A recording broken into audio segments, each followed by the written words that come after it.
Hello student, welcome to my channel. आज के इस वीडियो में हम लोग क्लास 10th के सामाजिक विज्ञान के पिछले साल आए हुए महत्वपूर्ण प्रश्न को देखने वाले हैं।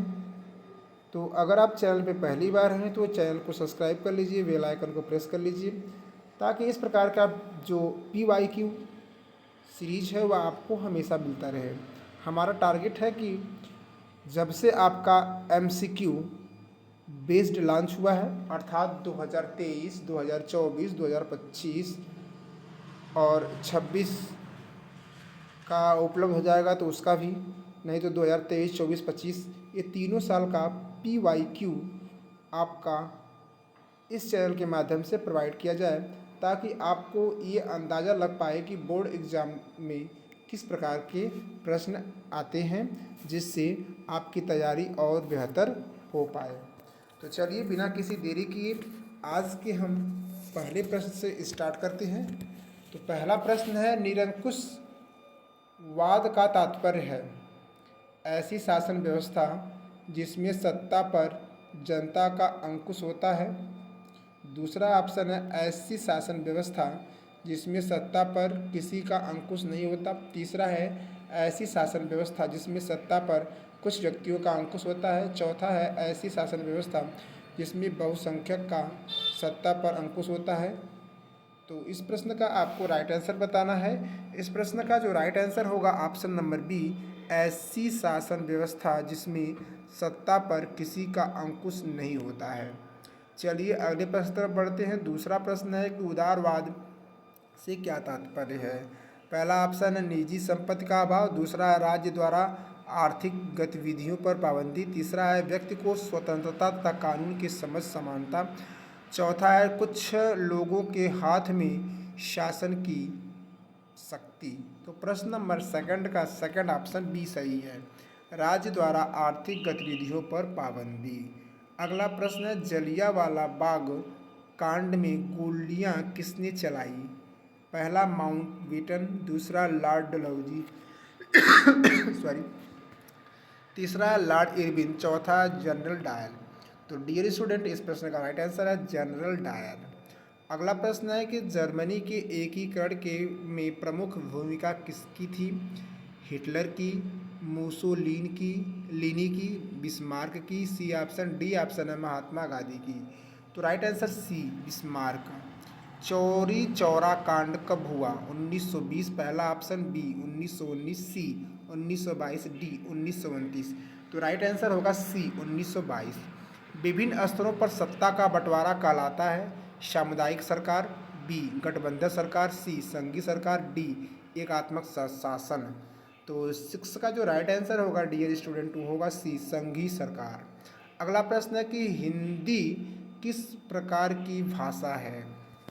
पहला राजभाषा, दूसरा क्षेत्रीय भाषा, तीसरा अल्पसंख्यकों की भाषा और चौथा है इनमें से कोई नहीं। अगला प्रश्न, तो इस प्रश्न का जो राइट आंसर होगा ए राजभाषा, हिंदी हमारी राजभाषा है। आगे चलते हैं। अगला प्रश्न है कि संविधान के माध्यम से महिलाओं का प्रतिनिधित्व सुनिश्चित किया गया है। स्थानीय निकायों में, लोक शासन में, राज्यसभा में, प्रांतीय विधायिका में। तो 8 का जो राइट आंसर होगा ए स्थानीय निकायों में। नेपाल में राजतंत्र की समाप्ति हुई थी 1990 में, 2014 में, 2008 में, 2015 में। तो राइट आंसर होगा आपका 9th का जो राइट आंसर होगा ऑप्शन नंबर बी 2014 में। भारत में केंद्र शासित प्रदेशों की संख्या कितनी होती है। पहला 6, दूसरा 7, तीसरा 8 और चौथा 9। तो 10th का जो right answer option number C 8। हरा सोना निम्नलिखित में से किसे कहा जाता है। प्राकृतिक वनस्पति को, घास के मैदान को, हरे पेड़ को, डी सघन झाड़ी को। तो 11th का राइट आंसर होगा ए प्राकृतिक वनस्पति को। जलमंडल का कितना प्रतिशत भाग समुद्री जल के रूप में उपलब्ध है। Option A 95%, option B 96%, option C 97.5%, option D 98%। तो 12 का राइट आंसर होगा सी 97.5%। रबी की फसलों को बोने का समय क्या है। पहला ऑप्शन अक्टूबर दिसंबर, दूसरा मार्च अप्रैल, तीसरा जून जुलाई, चौथा अगस्त सितंबर। तो राइट आंसर 13 का होगा ए अक्टूबर दिसंबर। कौन सा उद्योग चूना पत्थर को कच्चे माल के रूप में प्रयुक्त करता है? ए एल्युमिनियम, बी सीमेंट, सी चीनी, डी पटसन। तो 14 का राइट आंसर होगा बी सीमेंट। अगला प्रश्न है, निम्नलिखित में से कौन सा आधारभूत उद्योग है? कागज उद्योग, चीनी उद्योग, लौह इस्पात उद्योग, एल्युमिनियम उद्योग। तो राइट आंसर 15 का होगा सी लौह इस्पात उद्योग। सूचना का अधिकार अधिनियम कब पारित हुआ? अक्टूबर 2005, बी ऑप्शन मार्च 2005, सी जनवरी 2006, डी फरवरी 2005। 16 का राइट आंसर होगा ए अक्टूबर 2005।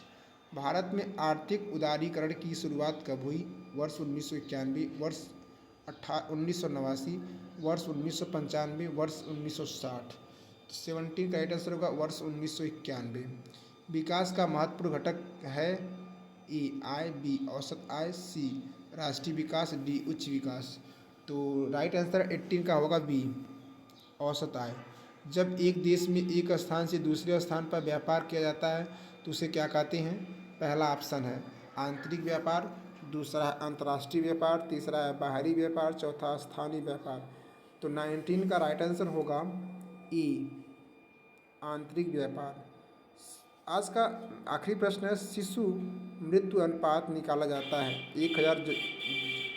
1000 जीवित बच्चों पर, 800 जीवित बच्चों पर, 500 जीवित बच्चों पर, 100 जीवित बच्चों पर। तो 20 का राइट आंसर होगा ए 1000 जीवित बच्चों पर।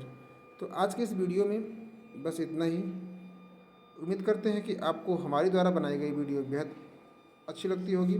अगर हमारे द्वारा बनाई गई वीडियो आपको अच्छी लगती है तो चैनल को सब्सक्राइब करके बेल आइकन को प्रेस कर लीजिएगा, ताकि इस प्रकार की वीडियो का नोटिफिकेशन आप तक जा पाए और आप इसका लाभ उठा पाएँ। हमारा टारगेट है कि आप आने वाला 2027 का बोर्ड एग्ज़ाम काफ़ी बेहतर नंबर से और बेहतरीन तरीके से पास हो पाए, जिसके लिए आपको PYQ का सहारा लेना बहुत ज़रूरी है, क्योंकि PYQ से आपको अंदाज़ा लगता है कि प्रश्न किस प्रकार के आते हैं और उसी के हिसाब से आपकी तैयारी बेस्ट होती है।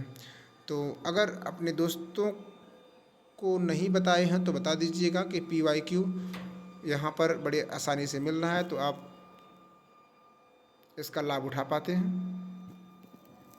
पूरा वीडियो देखने के लिए एक बार फिर से तहे दिल से शुक्रिया। मिलते हैं किसी ऐसे शानदार वीडियो के साथ। तब तक हंसते रहिए, मुस्कुराते रहिए, पढ़ाई को आगे की तरफ बढ़ाते रहिए।